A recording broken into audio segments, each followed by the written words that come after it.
Goeiemôre en hartlik welkom vir julle wat die koue trotseer het. Ons is bly om julle hier te sien. Ons het vanoggend 'n besoekende predikant by ons. Dominee Jamie Reder en sy vrou Annette is hier by ons. Ons sien uit na die boodskap vanoggend en ek glo ons sal almal verryk hier uitgaan. Dominee Jamie. Baie welkom en welgespreid. Baie dankie.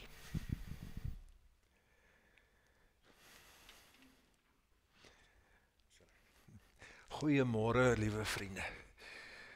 Ek is baie bly dat julle die koue trotseer het, en ek bewonder julle daarvoor.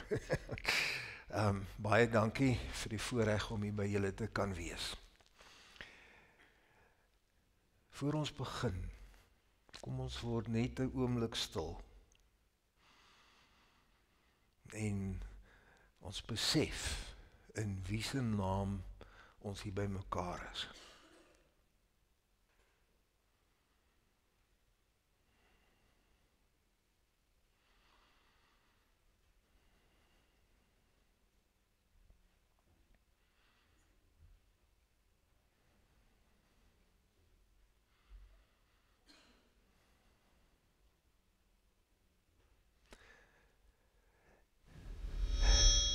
Here, uit U en deur U en tot U is alle dinge. U is waarlik ons begin, ons einde. U is die Almagtige. Amen. Liewe gemeente, genade vir julle en vrede van God ons Vader en Jesus Christus ons Here. Kan julle almal hoor, is ek nie te hard nie, dis alles reg. Die Paasnaweek is nou verby en ek hoop gedurende die Paasnaweek het julle werklik opnuut bewus geraak van die genade wat ons ontvang het. Dat Christus vir ons gesterf het. Dat hy ons sondes vergewe het, sonder dat ons enige iets verdien. Niks. Nou, hierdie genade, om met genade gered te word, om met genade hemel toe te gaan, is 'n baie sentrale tema in die briewe van Paulus. Trouwens, baie teoloë sê dit is waaroor Paulus eintlik gaan. Maar daar is nog 'n baie belangrike tema by Paulus. Ander teoloë sê nee, dit is eintlik waaroor Paulus aan die gemeente skryf. En dit is die tema van kruiseenvormigheid. Hulle praat in Engels van cruciformity. En vandag wil ek so 'n paar gedagtes met julle deel oor kruiseenvormigheid. As hierdie ding nou werk, dan kan ek vir julle die skrif lees en daar is hy. Vir julle wys.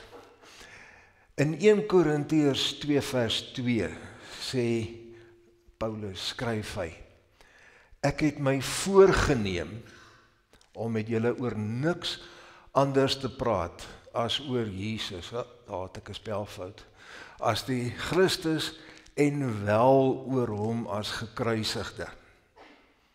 Hy wil net met hulle praat oor Jesus as gekruisigde. En as ons dan nou verder volgende skriflesing kan lees, hy wil nie by my klik nie. Romeine 6 vers 8. Ons het saam met Christus gesterf. Daarom glo ons dat ons saam met hom sal lewe. En dan ook is daar 'n volgende een. Romeine 6 vers 6. Ons weet tog dat die sondige mens wat ons was, saam met Christus gekruisig is. sodat ons sondige bestaan beëindig kan word. Let julle op die saam met Christus gekruisig, saam met hom opgestaan, en ons kry ook 'n hele klomp ander van daardie skrifgedeeltes, wat dui op kruiseenvormigheid. Nou, as ons begin praat oor kruiseenvormigheid, dan moet ons heel eers verstaan dat God die Vader ook kruiseenvormig is. In Hebreërs staan daar dat Jesus die ewe beeld van die Vader is. En Jesus sê in Johannes, wie my gesien het, het die Vader gesien. En die woorde wat julle my hoor sê, kom van die Vader wat in my is. God die Vader is kruiseenvormig. Met ander woorde, ons leer ken God as Vader deur die kruis, deur Christus. As ons dit nie doen nie, raak ons baie gou in die moeilikheid. Want as daar krisisse kom, finansies of gesondheid of verhoudingsprobleme of probleme by die werk, dan begin ons baie gou dink, hoekom straf die Vader my so? Wat het ek verkeerd gedoen? Maar as jy kruiseenvormig dink oor God die Vader, dan besef jy, nee, wag. Hier moet 'n ander verduideliking wees, want Christus het die straf vir ons sondes gedra. Ons sien die liefde van God deur Christus, dat God so 'n saak met ons het. As ons nie kruiseenvormig dink oor God die Vader nie, dan baie gou begin ons dink, maar God het regtig nie 'n saak met my nie. Ja, skepper van die hemel en aarde, ja, almagtige, ja, hy is groot, maar hier is ek, en ek gaan nou maar net aan met my lewe. Maar as jy kruiseenvormig dink oor God die Vader, dan besef jy, hy is betrokke by my. Ook die Heilige Gees is kruiseenvormig. Jesus sê in Johannes dat hy die Heilige Gees stuur sodat ons nie as weeskinders agterbly nie. En die Heilige Gees sal sy werk, Jesus se werk, voortsit in ons lewe.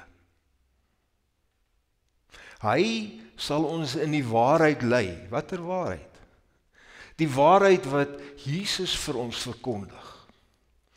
Hy sal oortuig van sonde.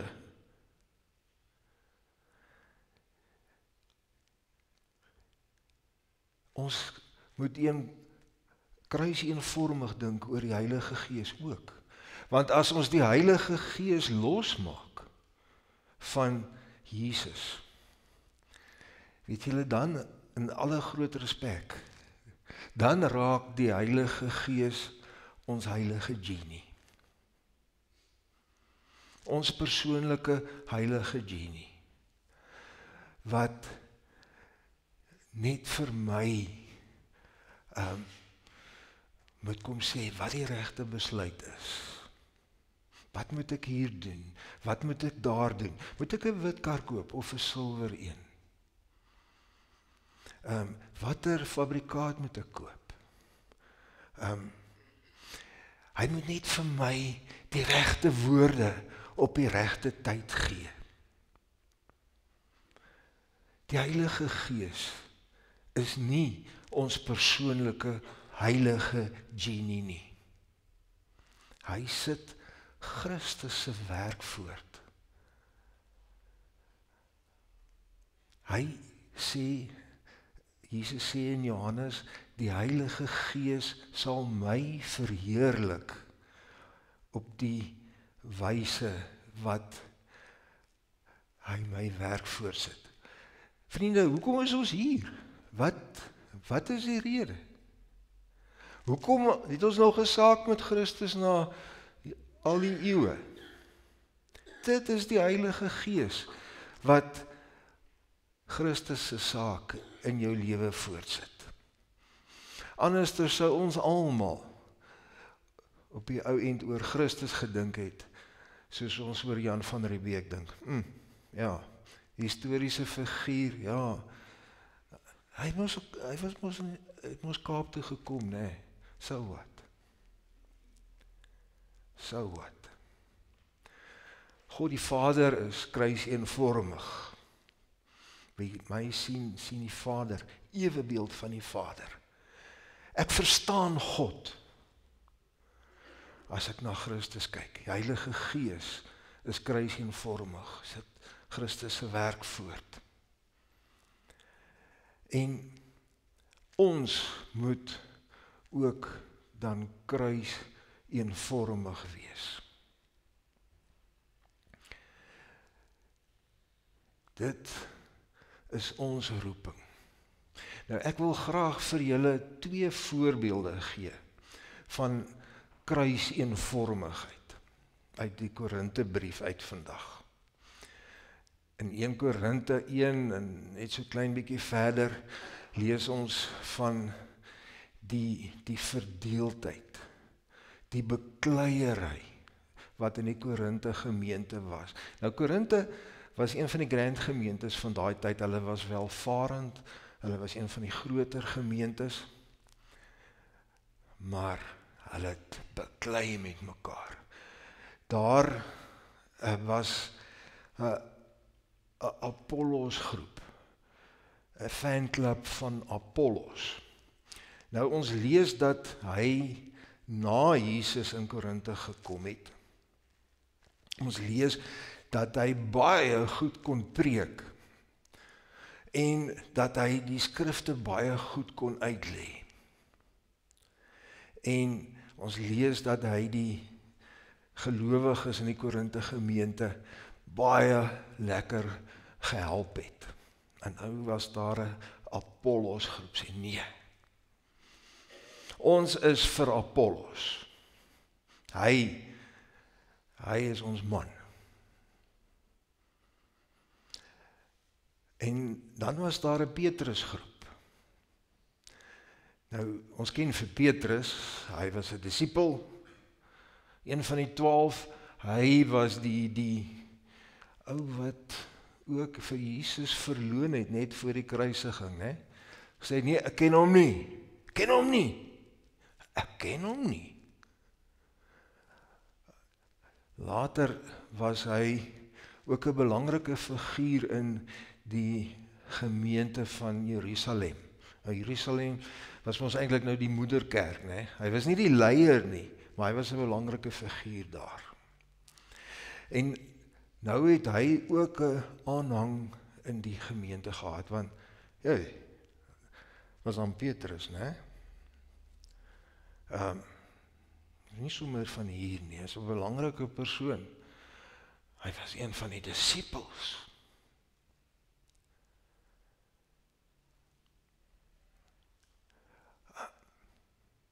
En hierdie groepe, Apollos groep en die Petrus groep en die Paulus groep het begin om met mekaar te beklei. Wie is die beste? Wie is die belangrikste? Oor wie gaan dit nou werklik? Nou Paulus, hy was die stigter van die gemeente. En dit het nie beteken, hy het nou sommer skielik besluit, ons moet hier 'n kerkgebou opsit nie, en ons plant 'n nuwe kerk nie. Toe hy in Korinte gekom het die mense nog nie eers van die evangelie gehoor nie. Elkeen van hulle wat in die gemeente was, is deur Paulus na die Here toe gelei. Dis hoe hy 'n gemeente gestig het. Hy het hulle na die Here toe gelei. Maar Paulus sê self, hy is nie so 'n goeie prediker nie. Dalk in teenstelling met Apollos. In 2 Korintiërs 10 lees ons byvoorbeeld dat die gemeentelede wat deur hom na die Here toe gelei is, sê ja, nee, sy preke is mak. Hy sê niks. Ons weet dat Paulus as 'n tentmaker gewerk het. Hy was selfversorgend geweest. Die gemeente het hom niks betaal nie. En in plaas van die gemeente dat hulle dankbaar was vir wat Paulus gedoen het, het hulle omgedraai en gesê, ja, dis maar goed dat ons Paulus niks betaal nie. Want as ons hom moes betaal vir sy preke, het hy niks gekry nie. So min het hulle werklik van Paulus se preke gedink. Dit is wat in die gemeente aangegaan het. Die leefwêreld van die Korinte. Nou, Paulus het mos nou begin en gesê, ek wil met julle niks anders praat oor Jesus die gekruisigde nie. Kruis eenvormigheid.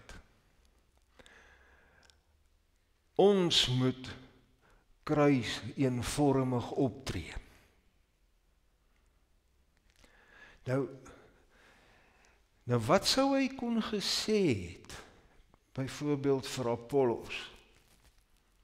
Hy kon vir Apollos gesê het, hey, wie was eerste hier? Wie het al hierdie ouens na die Here toe gelei?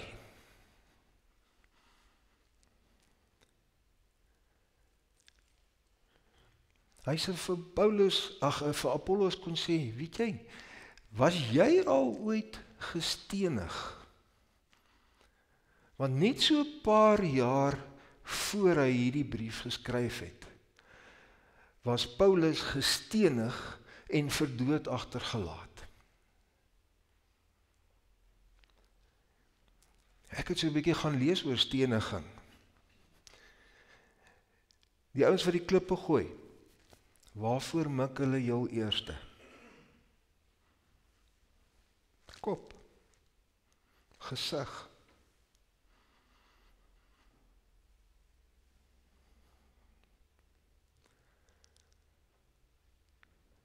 Daar is baie teoloë wat sê, dit is dalk die rede hoekom Paulus nie goed gepreek het nie.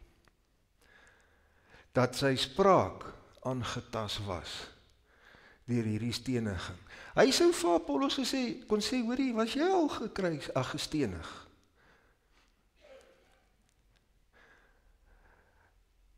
Ons lees van Paulus dat hy 5 keer die 39 houe van geeseling gekry het. 5 keer. Ons weet nie presies die datering van hierdie 5 keer nie, maar na alle waarskynlikheid was daar ten minste 1 of 2 keer voor hy hierdie situasie moes hanteer. Sou vir Apollos kon sê, hey man, was jy al gegeesel? Ek was. Hy sou vir Apollos kon sê, hoorie, dis een ding om in 'n bestaande gemeente te kom en lekker te preek. Dis 'n ander ding om in 'n gemeente te kom, of nie in 'n gemeente, in 'n stad te kom en te werk met cold call. Jy moet na 'n wildvreemde toe gaan en vir daai wildvreemde vertel van die Here. En jy weet nie wat die reaksie gaan wees nie. Dis wat hy kon gesê het. Wat kon hy vir Petrus gesê het? Ja, jy was 'n disipel, né? Maar let's face it, bottom line, jy is eintlik maar net 'n visserman. O ja, en het jy nie vir Jesus verloon net voor die kruisiging nie? Ja, jy's nou van die gemeente in Jerusalem, die moedergemeente, maar let's face it, jou gemeente is so arm dat hulle nie self eers vir die armes kon sorg in hulle gemeente nie. Ons is besig om vir hulle kollekte op te neem om vir die armes te sorg.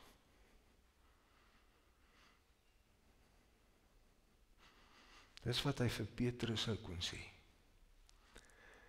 Wat sou hy vir die gemeente kon sê? Die ouens wat hy na die Here toe gelei het. Hy sou, dink ek, tereg kon sê, julle 2 gat jakkalse. Wie het julle na die Here toe gelei? Julle ondankbare 2 gat jakkalse. Nou kies julle teen my ter gunste van 'n ou wat mooier preek as ek. Of julle kies teen my vir 'n ou wat belangriker as ek is. Sou ons Paulus kon kwaadlik neem vir wat hy vir Apollos kon sê, vir wat hy vir Petrus kon sê, vir wat hy vir die gemeente sou kon sê. Ek dink nie so nie. Miskien sou ons iets van dit self gesê het as ons in Paulus se skoene was. Maar wat sê hy? Nou kom ons kyk of, daar is nou 'n volgende skyfie. 1 Korintiërs 3 vers 23. Nou sluit Paulus hierdie hele aangeleentheid oor die verdeeldheid en die bekleierery af. Nie met dit wat hy kon gesê het nie, wat alles die waarheid was nie. Hy sê, julle almal behoort aan Christus. Hy dink kruiseenvormig. Christus het gesterf vir die Apollos groep. Christus het gesterf vir die Petrus groep. Christus het gesterf vir die 2 gat jakkalse wat so ondankbaar was, dat ek hulle na die Here toe gelei het. Hy kyk na hulle almal deur die kruisiging. Daar waar Jesus met sy lyding en sterwe betaal het vir hulle sonde. Maar julle behoort aan Christus.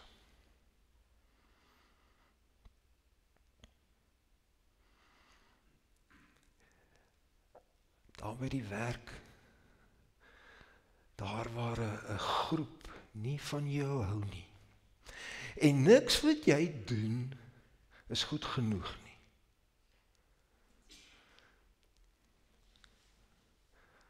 Hulle kritiseer jou.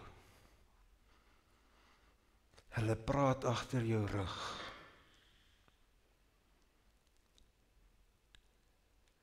As jy kruiseenvormig dink, dan sal jy aan hulle dink. Daai ons wat jou in die rug steek, oor jou skinder, wat nie van jou hou nie, waarvoor jy niks goeds genoeg kan doen nie. Hulle behoort ook aan Christus. En ek moet my gedrag en my woorde wat ek sê diensooreenkomstig aanpas.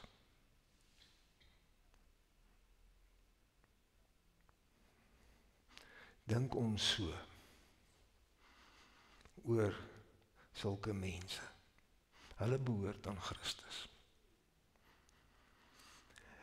'n tweede voorbeeld uit Korinte, ja, dit kry ons in 1 Korinte 8, is 'n geleentheid waar die gemeente baie sterk van mekaar van meningsverskil het. Nou, in Korinte was daar geweldig baie heidense tempels waar hulle afgode aanbid het.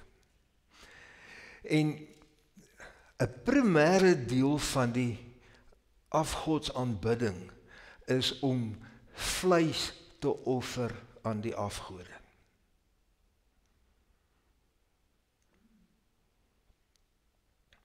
En nou is daar Joodsprekende gelowiges en Grieksprekende gelowiges.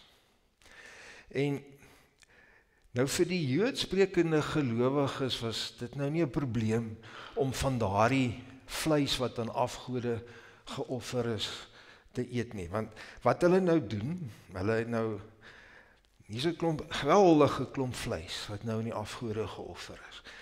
En dan maak hulle 'n deeltjie daarvan gaar. Dis 'n brandoffer, braaivleis. Maar as die rook trek en die vleis verbrand, dit is deel van die offer wat hulle aan die afgode bring.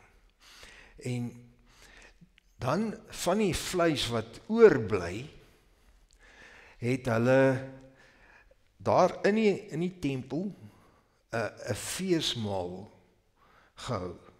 Maar ook in guns van die afgod. En as daar dan nog van die vleis oorgebly het, het hulle dit huis toe gevat. Maar dit was steeds vleis wat aan 'n afgod geoffer is. Maar die Jode het Deuteronomium 6 vers 4 geken. Die Here is die enigste God. Hy is ons Here. En hulle het geweet, daar bestaan nie iets soos fisiese gode nie. Fisiese afgode. Daar's net een Here. En so dit was nou nie vir hulle 'n probleem om van hierdie vleis te eet nie. Maar die Grieksprekende Christene, die ouens wat daar in Korinte dalk groot geword het, wat deel was van die sisteem, van al hierdie tempels, en jy offer vleis aan die afgod. Jou ouers het dit gedoen, jou familie het dit gedoen, jou vriende het dit gedoen, en dit is hoe jy 'n afgod aanbid. Hulle het 'n probleem gehad. Want hulle het toe tot bekering gekom het, toe Christus vir hulle na die Here toe gelei het. Is alles reg.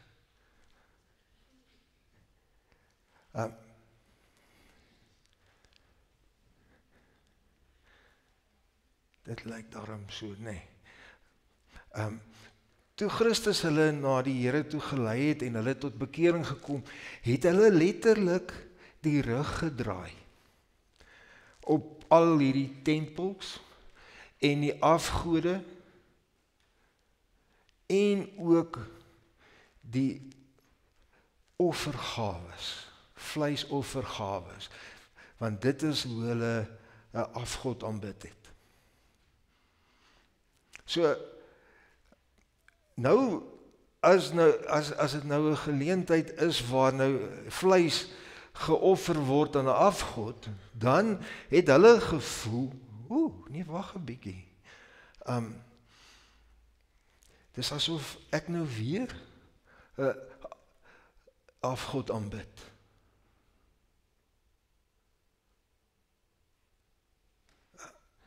Dis asof ek nou weer terugdraai na die afgode aanbidding. En hulle het 'n probleem gehad. Nou, die Joodsprekende is dit naderhand bekend gestaan as die ouens wat sterk is in die geloof, en die Grieksprekende ouens wat 'n probleem gehad het met die vleis, hulle was die swakkes in die geloof. En Dis 'n probleem. En nou moet Paulus hierdie probleem hanteer. Nou onthou, hy was 'n skrifgeleerde fariseer en hy het die Ou Testament op die palm van sy hand geken. Hy weet van Deuteronomium 6 vers 4. Hy weet die Here is die enigste Here. Hy stem eintlik saam met hierdie groep. Wat kon hy gesê het? Tereg gesê het vir hierdie Grieksprekende ouens. Hy kon vir hulle gesê het, hoorie man, julle is nou so 'n bietjie nuut in die geloof, en alle respek gesê, julle ken nie die woord van die Here nie. In Deuteronomium 6 vers 4 staan dit. Hy kon vir hulle gesê, hoorie man, sê nou maar hulle het Deuteronomium 6 vers 4 geken, of gehoor van. Julle buig nie voor die gesag van die woord nie. Kom by. Hy kon vir die Joodsprekende Christene gesê het, hoorie, julle is heeltemal reg. Doen wat julle wil doen. Die skrif sê, julle is reg. Dit kon Paulus tereg gesê het, want dit sou die waarheid wees. Maar, wat sê hy? Daarom, as ek deur wat ek eet, my broer laat struikel, sal ek nooit weer vleis eet nie. En dan die volgende ene. As jy wat hierdie kennis het, in 'n afgodstempel gaan eet, en iemand met 'n swak gewete sien jou, sal dit hom nie weer aanmoedig om die vleis as afgodsoffer te eet nie. Met ander woorde, nou weer die God te aanbid nie. Dan gaan die swakke verlore, en dit, 'n broer vir wie Christus gesterf het. Wat doen Paulus? Hierdie hele saak oor hierdie meningsverskil oor hierdie vleis, sien hy deur die kruis.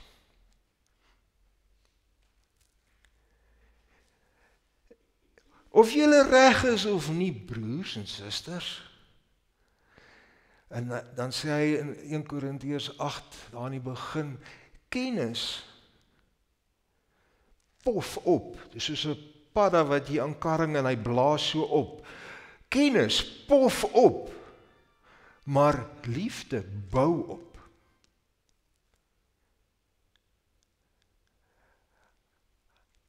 Wat sê hy? Kennis is in hierdie geval nie die heel belangrikste saak nie. Die heel belangrikste saak is, daar's mense wat moontlik kan terugkeer na afgodsdienst toe. Mense vir wie Christus gesterf het. Dis die deciding factor. Dis die deciding factor. En dit is hoe jy moet kyk na die situasie.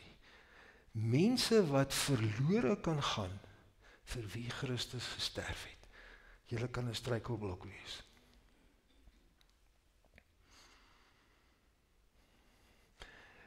Baie jare gelede het ons bazaar gehou.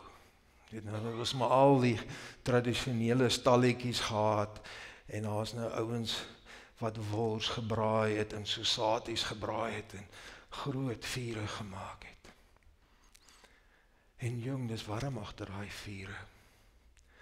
En as jy nou daai werk het, die braaiwerk, is ondankbare werk.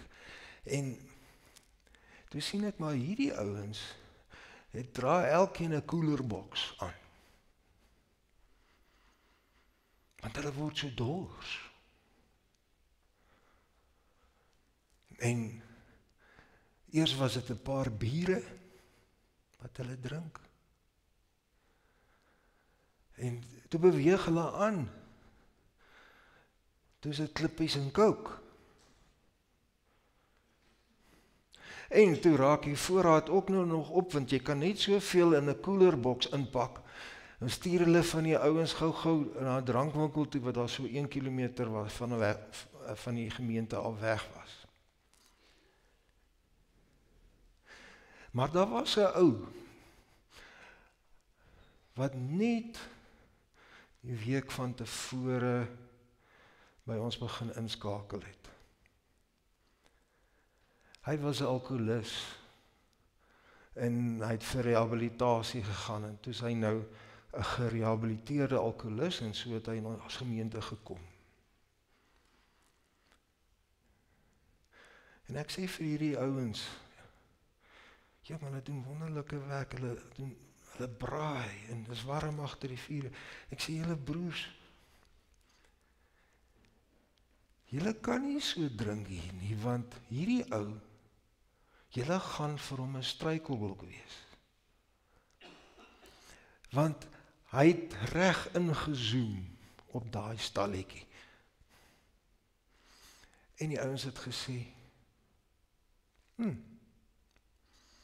ons doen niks verkeerd nie. Ons gedra onsself.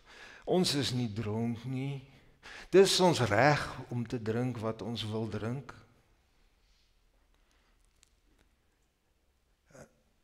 As dit vir hom 'n struikelblok is, dis sy probleem. Daar's baie ander stalletjies, hy kan maar net wegbly.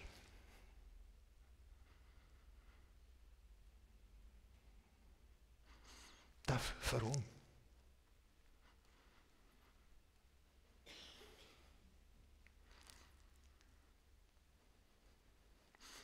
Ek weet nie of daardie geleentheid vir hom 'n struikelblok was nie. Maar ek weet wel dat hy weer gestruikel het. En vir jare en jare daarna was hierdie ou die dronklap van Pietermaritzburg wat in die strate gebly het. Nou vra ek myself af, het daardie klomp betrokke lidmate, ouens wat hulle tyd opgeoffer het, ouens wat Christene was, het hulle kruise eenvormig opgetree? Het hulle opgetree om iets prys te gee, sodat 'n ander nie moontlik sou struikel nie. Prys te gee, want Jesus het prys gegee. Hy het alles prys gegee, nee, ons weet dit. Het hulle so opgetree, of het hulle op hulle regte gestaan?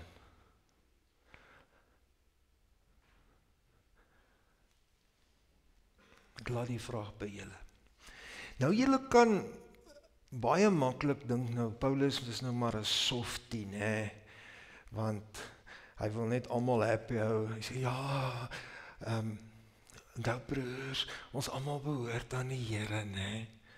Sousie oorgooi. En hierso, ag julle, terwille van die vrede, kom ons hou hierdie Grieksprekende ouens gelukkig. Kruis eenvormigheid is beslis nie dit nie. My laaste voorbeeld kom uit Galasiërs 3 uit. Hier was 'n groep mense gewees wat verkondig het, die feit dat Christus vir jou aan die kruis gesterf het, is nie goed genoeg nie. Daar moet iets bykom. Jy moet die wet van Moses onderhou. En hier gaan dit nou oor 'n geloofsaak. Dit gaan oor redding of nie redding nie. Dit gaan oor die eer van Christus. En as jy nou gedink het, Paulus is 'n softie. En om kruiseenvormig op te tree is maar so sag. Kyk daar, Galasiërs 3. Julle Galasiërs, is julle dan so sonder begrip? Wie het julle verstand benewel? Julle daar, Afrikaanse vertaling is polite. Dit klink baie erger in die Grieks. Is julle so stupid? Wat gaan met julle koppe aan? Julle het met die Gees begin, wil julle nou in eie krag eindig? Sien, die situasie verskil. En as jy kruiseenvormig dink, in hierdie situasie, dan tree jy anders op. Want om kruiseenvormig op te tree, is nie altyd sag nie.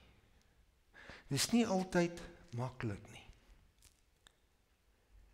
Dit vat van jou. Kan julle nou dink, hierdie gemeentelede in Galate, hoe het hulle nou oor Paulus gedink? Hy sê,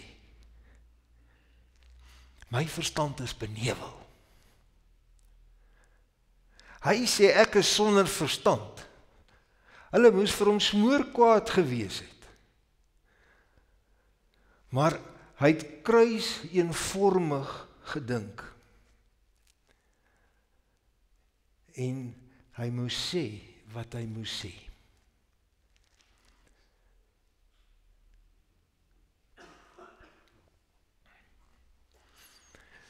Om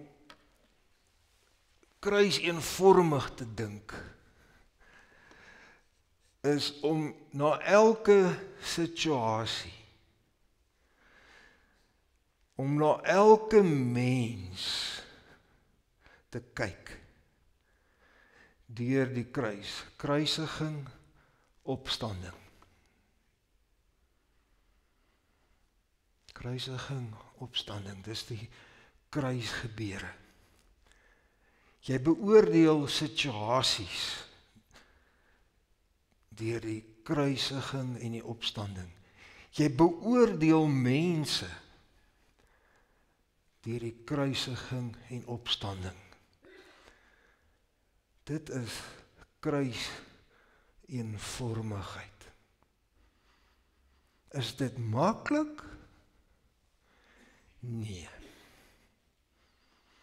Ons kan ons baie makliker, soos die Engelse sê, relate met wat Paulus kon gesê het vir Apollos, vir Petrus, vir die gemeente, wat ook al, né? Maar dit was ons reg. Baie maklik om net die sterkes se kant te kies en sê, doen wat julle doen is reg. Is dit maklik om kruiseenvormig te leef? Nee. Is dit lekker? Nee. Was dit vir Christus lekker om in die kruis te sterf? Nee. Is dit wat ons wil doen, van nature wil doen? Nee. Onthou vir Jesus in Getsemane, toe hy gebid het, dat hierdie beker by hom verbygaan. Nee, dit was nie wat hy sy eerste keuse was nie. Maar hy was gehoorsaam.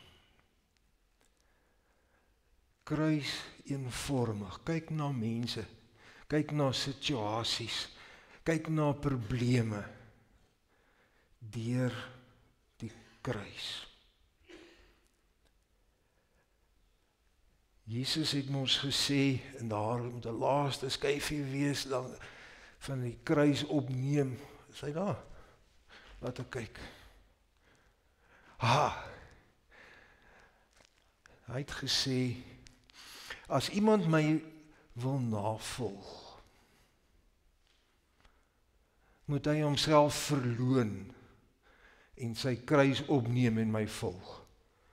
Nou, ons weet dat hierdie vers tradisioneel beteken dat jy moet bereid wees om selfs ter wille van Christus te kan ly. Ons het dit al baie verwater. Jy weet, baie ouens dink hulle skoonma is hulle kruis. En ander ouens dink hulle tienerkinders is hulle kruis. Dis nie wat die kruis beteken nie. Heel eerste beteken dit om bereid te wees om vir Christus te ly. Maar ek wonder, en dis maar net 'n vraag wat ek vra, of hierdie vers nie ook kruiseenvormigheid beteken nie. As iemand my wil volg, moet hy of sy kruis eenvormig lewe.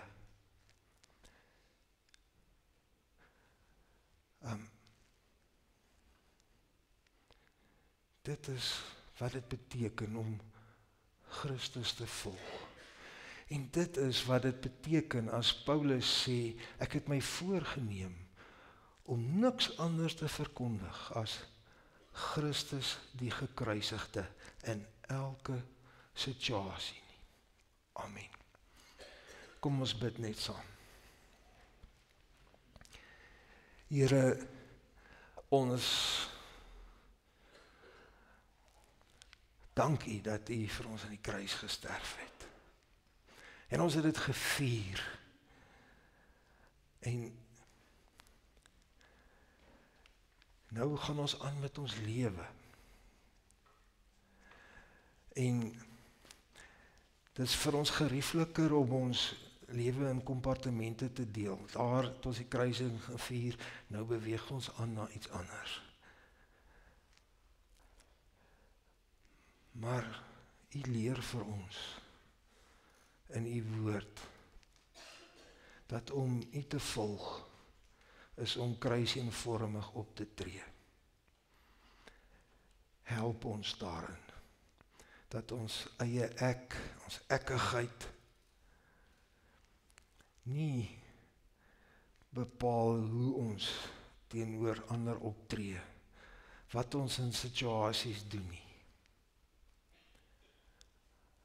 Help ons om anders te dink. Ons vra dit in U naam. Amen.